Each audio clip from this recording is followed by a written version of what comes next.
Et moi, aujourd'hui, ce que je propose pour la CEDEAO, c'est assez osé, mais je le pense sincèrement.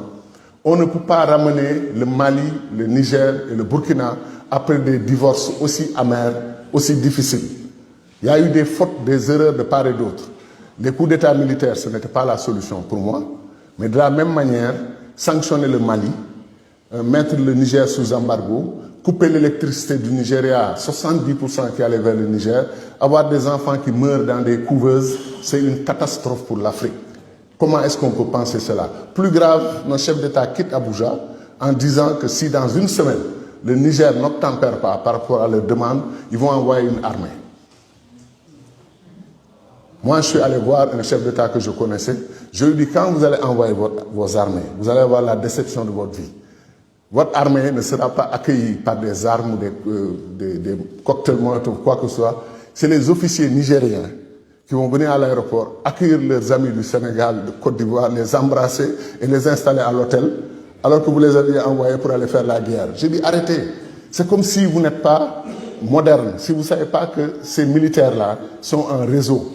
Moi, j'ai fait le Prytanée militaire de Saint-Louis. Mon meilleur ami s'appelait Mamoudou Boubacar du Niger, qui a fini général et chef des services des armées du Niger.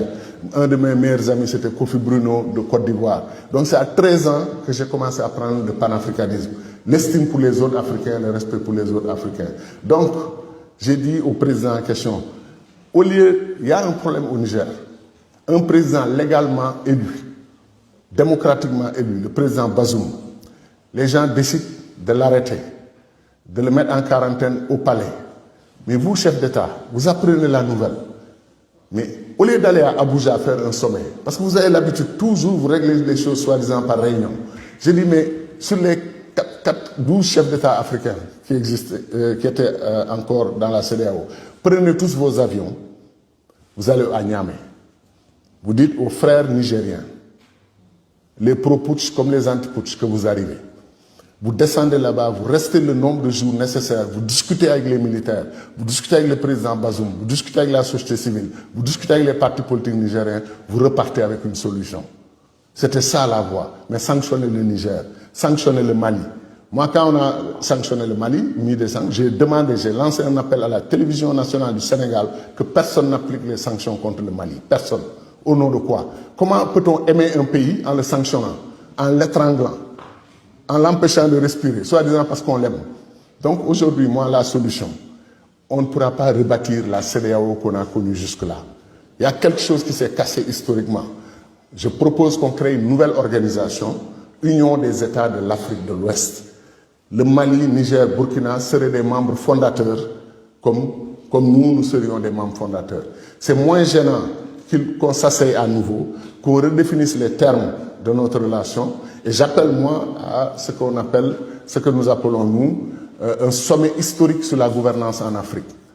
Discutons des coups d'État. Pourquoi il y a des coups d'État? Parce qu'en plus, il n'y a pas que des coups d'État militaires. Il y a des coups d'État constitutionnels, il y a des coups d'État électoraux. Quelqu'un en Afrique récemment a eu 23 ou 24%, on lui a donné 60%, il est en train de diriger son pays, de réformer la constitution, de faire des choses. Je n'ai pas dit un nom de pays, ne me faites pas dire un pays.